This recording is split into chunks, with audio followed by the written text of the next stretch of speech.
Wonderful to be able to congratulate Charlie Appleby on a fantastic victory in the Melbourne Cup with cross country. You must still be coming down to earth, aren't you? It's been a bit of a whirlwind, yeah, at least. I mean, we've done plenty of miles. Obviously, the Breeders' Cup first in Louisville, and then we travelled the rest of the way around the world and arrived in Australia. And look, it's been great. I mean, when you it shortens the distance up for sure when you come back with a winner. Is it sweeter bearing in mind you had Hamada, sadly he went wrong, cross country had the setback, everything kind of went wrong in the prep for the race and you still won it?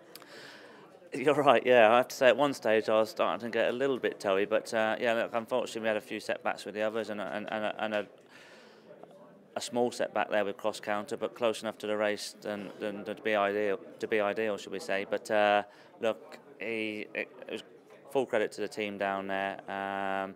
Chris Connett headed the team, and they've done a great job. And I have to thank the vets down there as well. They've done a fantastic job as well. So look, he soon got over it. He was a fit horse, so I was never concerned about his fitness level. If anything, look, probably did him no harm. It probably freshened him up a little bit more. But look, it was a great race, and more importantly, it's a race that His Highness Sheikh Mohammed and I have spoken about for the last sort of going on nearly 3 months. So for it to come off the way it did, it's fantastic, and it's what His Highness Sheikh Mohammed he deserves to win in races like this. But obviously been trying for many years to win the Melbourne Cup, and thankfully we've achieved it now. And tricky to know what to do with him because you're going to try and defend the Cup, but you're inclined to sort of campaign him over a mile and a half? I think he's got enough pace to drop back to the mile and a half. Like I said, he didn't go in an end-to-end gallop there in the Melbourne Cup, and I think that sort of played into our hands slightly because, I mean, all the first 3 home were pretty much the last 3 turning in, so it did turn into a sprint up the straight, and I was far from confident. But once Karen had got him angled out, that this horse has got the gears to finish strong, and thankfully that's what he did. He's a really special horse. Just ask you about a few of your Dubai team. Locksley's a horse I'm a big fan of, and you seem to be quite excited about him looking ahead to the Jabal Hatta.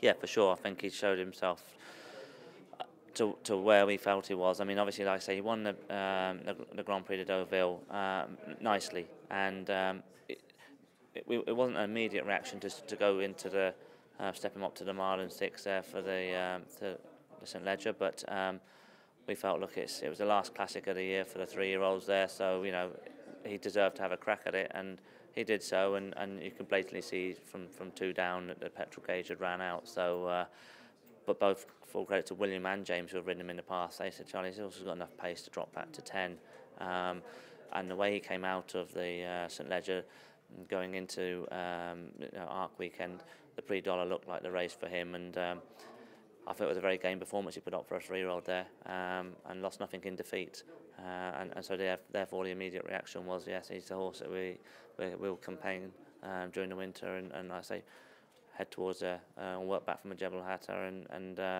then see hopefully if we can put that one to bed. Then he might become a World Cup night horse for the Dubai turf.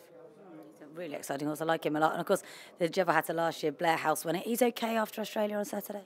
Yeah, Blair House is fine. He's pulled up no problems, and he's shipping back today. Just one of those races. He had a good position, and I thought that at one stage turning in, the run style was going to suit him, where Williams can get him down the inside. But the winner made all. I won't say the winner had a soft lead, but the winner's gone out and made all there. And at the end of the day, we didn't finish second either. But sometimes I've always feel going that trip and that distance down there, the 3rd run is obviously sometimes a question mark run, because you wonder whether the travelling might just have set in slightly.